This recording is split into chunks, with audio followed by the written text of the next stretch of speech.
For the month of January, I've been putting God on trial for crimes against humanity. And so 2 Sundays ago, I gave the case for the prosecution, bringing in an archaeologist, bringing in a Bible scholar and a clinical psychologist and a contract lawyer to show just what a genocidal maniac this God of the scriptures is. And then last week I brought in the defense, a different Bible scholar and an archaeologist to speak up in God's behalf. And today I want to continue by bringing in a mythologist and a Jungian analyst in God's defense. And so I wanted to show that maybe the greatest storyteller, maybe the greatest mythologist of all time wasn't just Joseph Campbell, it was Jesus the Christ. And he insisted in speaking in stories and parables because that is the only way really to kind of teach the deepest truths of all. And so I took a passage from Matthew's Gospel, chapter 13. Jesus is in the middle of teaching a whole bunch of parables. And he's asked, why are you speaking in parables? And here was his response. The disciples came to him and asked, why do you speak to the people in parables? He replied, because the knowledge of the secrets of the kingdom of heaven have been given to you, but not to them. Whoever has will be given more, and they will have an abundance. Whoever does not have, even what they have will be taken from them. This is why I speak in parables.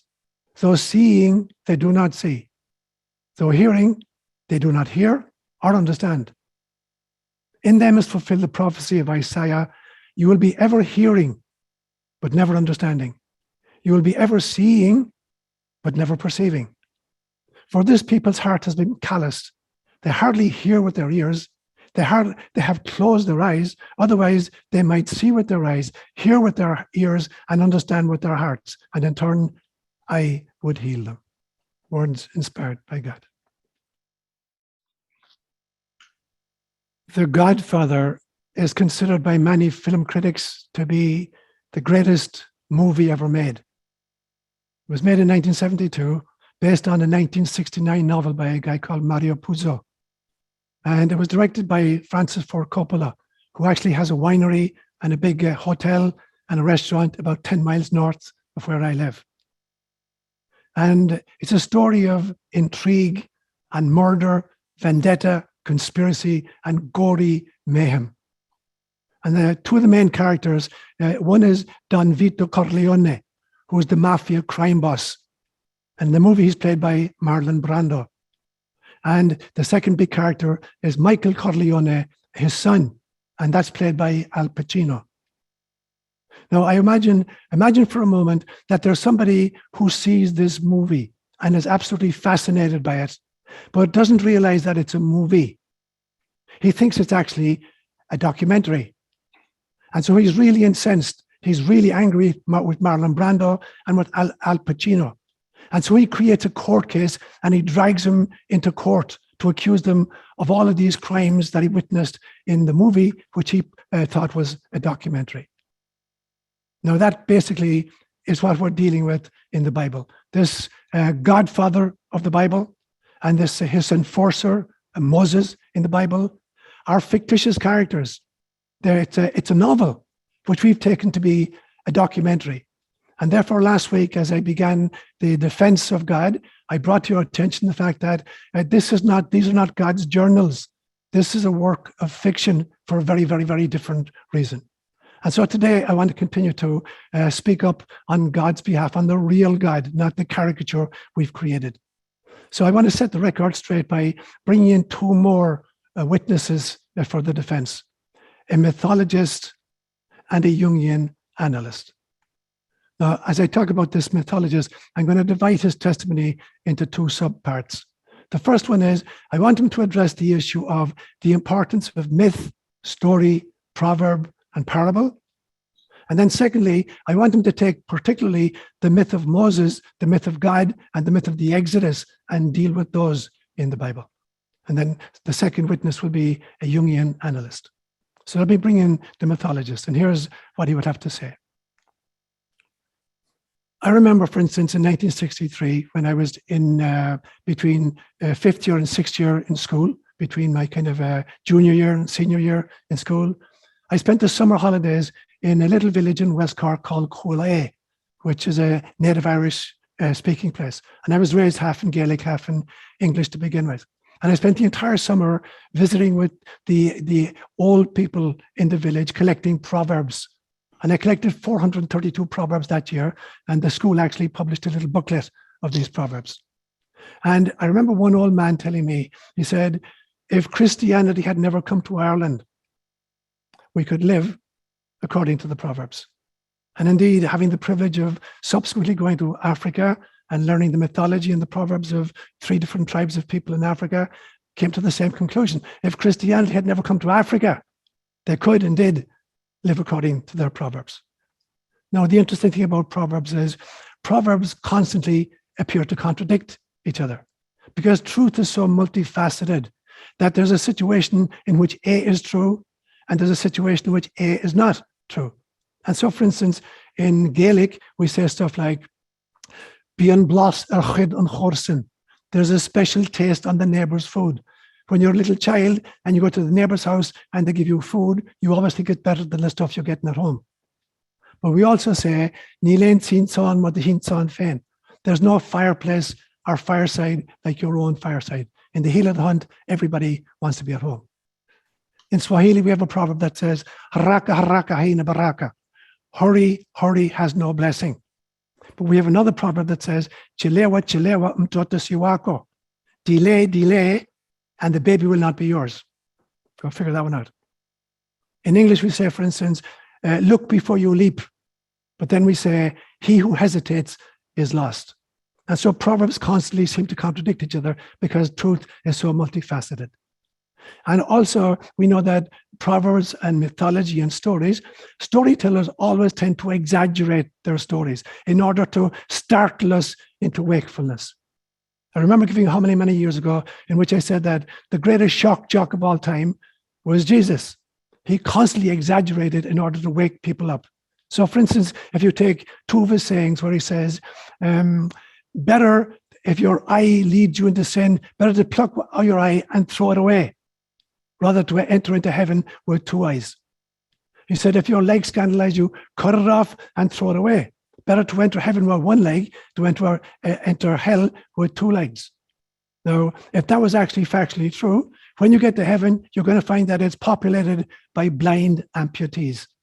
And so Jesus constantly exaggerates in order to get our attention. It's the same with proverbs and with stories. Because stories and proverbs are the archived wisdom of a culture. They give us heroes and heroines, and they give us origin myths. They tell us where we came from, who our progenitors were, and often they're inventing these stories. We certainly have a lot of those in Irish mythology, from Tír Fáin or Tír Manogue. Now, the purpose of these stories then is threefold. It is to explain the present to people, to try to make sense of the experiences we're having in the present. Secondly, it is either to remember or invent the past. And we always like to invent glorious pasts for ourselves. And thirdly, it is to inspire us for the future. So that basically is the function of mythology and proverb and storytelling. To explain the present to us, to invent or remember the past, and to inspire us for the future. And so in order to understand the Bible, you have to understand storytelling. If you don't understand storytelling and you attempt to read the Bible as history or even theology, you're going to go really, really, really wrong. You're going to be in a heaven populated by blind amputees. And so in order to really listen to God, you have to listen primarily with your heart and with your soul and with your imagination. If you're attempting to listen only with your head, you won't get it. And that was the whole point of Jesus saying the saying. They say in Matthew today, saying they listen, but they can't hear. They look, but they're not seeing, because they're attempting to look with their reason and mind instead of their heart and their soul and their imagination. So that's the background that the mythologist gives. Then he looks at the great myth of God, the myth of Moses, and the myth of Exodus as contained in the Bible. And he shows that it's a wild exaggeration again, like any teacher. And so, for instance, I calculated it when I was writing this book. From Cairo to Jerusalem is 263 miles as the crow flies. Now, according to the Exodus story, 2 million Israelites left Egypt and went across and wound up in Jerusalem at some stage. So you're talking about 2 million people. If they were walking 10 abreast and they're socially distancing, they're staying 6 feet apart. The first group would be in Jerusalem before the last group had even met the Red Sea. I mean, that's the kind of exaggeration that we're dealing with here. It's making a point, but you cannot take it literally. And so where was it invented? Where were these stories invented? And when were they invented? Many of them were invented during the Babylonian captivity between 587 BCE and 539 BCE, when the 2 last tribes of Israel had been deported to Babylon. The 10 northern tribes had disappeared in the year 721 BCE, courtesy of the Assyrian Empire. But the Babylonian Empire overcame the Assyrian, and then the Babylonians captured and sacked Jerusalem, destroyed the temple, and took the last 2 tribes of Israel, Benjamin and Judah, into exile in Babylon, where they remained for about 50 or 60 years. Now, during that period of time, they were desperately afraid that they were going to be disappear off the face of the earth. So this is when they begin to kind of edit their scriptural traditions. They had been writing about their God, the Judeans, since about 950 BCE, and the people in the north before they were lost, beginning about 750 BCE. So by the time they arrive in Babylon, they have 3 streams of biblical literature. There's the one called the J stream, because it was done by German scholars in the 1800s. They call them Yahweh or Jehovah. The real name is Yud He Vuv He. So there's no J in Hebrew. There's a Y, a Yud in Hebrew. So there's called the J stream, were the stories that were composed by the southern tribes beginning about 950 BCE. And then the E stream were the stories created by the people in the north before they were destroyed, because they called God Elohim. And Elohim, which is translated often as the Lord or God, does not mean that. Elohim literally means the powerful ones. It's a plural. So the powerful ones, the sky beings, come through in the stories from the north. And the people in the north also had begun recording laws, and they called it Deuteronomy. And before they were destroyed, they took these documents down south. They were hidden in the temple in Jerusalem, and they were lost for about 130 years. And then in 600 BCE, there was a big renovation of the temple, and these documents were discovered. And so now, 589 BCE, they're in Babylon, and they're trying desperately to survive. So they bring together these 3 streams of literature, J, E, and D. And they create a brand new stream, which is called the priestly stream, or the priestly document, which is about ritual and liturgies. And now they're trying to weld these and create one book that will be called Torah, or the Pentateuch. And so the first thing they tried to do during this real captivity in Babylon was to edit and combine and update all of these stories. That was their first task. Edit, combine, and update the stories. And they edited them really, really badly. In many instances, there are several contradictory accounts of events. Like in the first 2 chapters of Genesis, there are 2 different accounts of the creation story. In the flood stories, there are 3 totally different accounts of the flood story with different times, different dates, different durations. So it was really badly edited, but it was the best effort to combine these 3 streams and invent a 4th stream. That was the first thing they attempted to do. The second thing, as I said, they invented a new stream called P, priestly documents. The third thing they did was they invented Moses, who was the greatest liberator who never lived, but who has inspired not just Jews, but all conquered people to throw off the shackles of captivity. So they invent the character called Moses, and they put the words of Deuteronomy particularly into his mouth. And fourthly, they invent an Exodus from Egypt story to fortify them for a real Exodus, which is just about to happen. Because in the year 539 BCE, there's the Persian Empire overthrew the Babylonians and set the Israelites free to go back to the land of Israel. A great emperor called Cyrus the Great, the emperor of Persia, set the Jews free to come back to the land. And it wasn't just out of the goodness of his heart. He needed a fortification on his western frontier against the Egyptians. So he set them free. Now, the interesting thing is only about 50,000 of them chose to go back. Most of them, in fact, chose to continue to live in Babylon. But this, the mythologist is telling us this is the origin of the Exodus from Egypt story. They need a myth and they need a liberator to help them to really go back from Babylon, rebuild Jerusalem, rebuild the temple, and settle into the land of Israel again. So this was the contribution of the mythologist to the defense of Yahweh.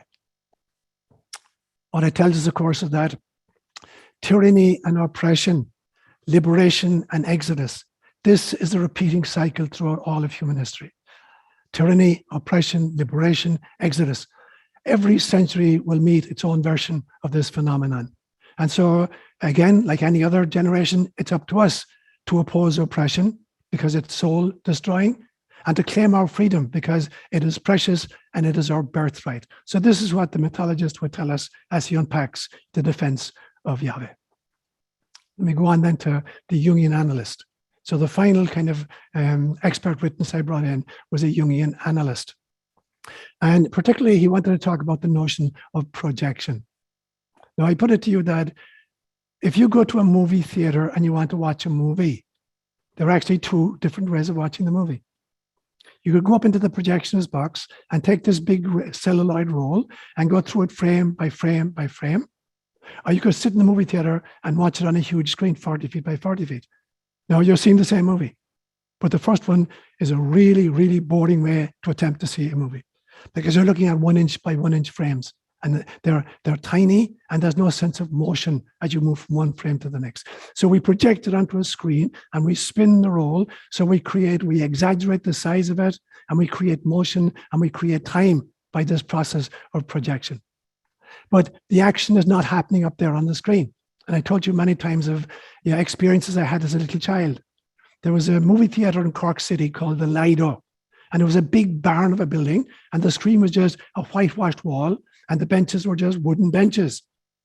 And every Saturday morning, there was a special matinee performance for little children. And the price of admission was 2 milk bottles, because milk was delivered in bottles, and you'd wash out the bottles and present 2 bottles, and you get your ticket to enter the movie theater. But we loved cowboy movies and Tarzan movies. And all the little boys would pack their pockets with stones. And when the bad guy arrived on the screen, we're shouting advice to the goodie. Look out behind you. He's crawling up behind you. And of course, the good guy couldn't hear us. So we take out our stones and we start pelting the screen at the bad guy. And the lights would come on and a big burly steward would come in and just randomly pick 2 or 3 kids and fire them out of the theater. And then the lights would go back off and the movie would continue. And after 10 minutes, we'd have the stones back out again. Now, that's the phenomenon that Carl Jung talked about of projection. The function of projection is to be able to see clearly what's on those tiny little screens. And it's the same thing in the human heart. Projection is only the first part of a 2-part process, according to Carl Jung. You project stuff outside of you so you can see it much more clearly, but then you have to reclaim it. It's called retrojection. You have to realize that other people are simply screens on which you're projecting your inner stuff. And in order to see it clearly, you have to project it. Otherwise, you're dealing with these tiny little frames hidden in your heart. Now that you've seen it, you have to realize this is my stuff. And thank you for allowing me to see what my stuff is. Now, retroject it and work with it with yourself. Now, a lot of what we project is our shadow material. And again, Carl Jung would say, the shadow is 80% gold. It is 80% unrealized potential. And this is why we have heroes and heroines. Rather than becoming who they are, we idolize them and we sit on our couches surfing, with the remote. And so 80% of projected material is unrealized potential. And the other 20% is repressed traumata, which we're not taking responsibility for. And so when, as an individual, I project my shadow material onto another person, then I fail to see the log of my own eye if I'm dealing with the 20% and I accuse the other person of being the responsible agent. When we do this as communities, we create stereotypes of others and prejudice against other groups. And this is human history, right throughout human history. One group projecting their own unrealized darkness onto another group, and creating a stereotype of them. Everybody belonging to that group is the same, and full of prejudice. And we even do this as a species. We project the shadow of the entire species, and this, collects somewhere. It's energy, and therefore it constellates and it aggregates. And I give you the example one time of the Great Pacific Garbage Patch. There's a huge patch of garbage in the Pacific Ocean between the east coast of Asia and the west coast of the United States, and it's bigger than the state of Texas. All of this garbage, because of the gyroscopic nature of the tides, has kind of come to this huge big swirl. So there's this much garbage in the ocean, and of course the fish are ingesting it, and then we're eating the fish, so we're recycling our own garbage in some sense. And so it becomes really, really important as individuals, as communities, and as a species that we acknowledge our shadow material and stop projecting it onto others. Now, that's precisely what the Jungian Analyst is contributing to the defense of Yahweh. That Yahweh, in some senses, is the projected garbage of the human species, both and the projected idealism of the human species. So at once we got this kind of dichotomy in us between the God whom we love and we claim is a God of love and compassion and forgiveness, and on the other hand, this psychopath, this genocidal maniac that we find in some of the stories in the scriptures. So it becomes very, very important. This Jungian Analyst tells us that if we really, really want to understand who God is, we've got to take back our projections and realize that we are built in the image and likeness of God, but we've created a God in our own image and likeness, which led me to the verdict. And so the verdict is that at the end of hearing both the defense and the prosecution, the judge pounds his gavel on the desk and then says, waits until he could hear a pin drop in the courtroom. And then he says, God is the projected image of humanity.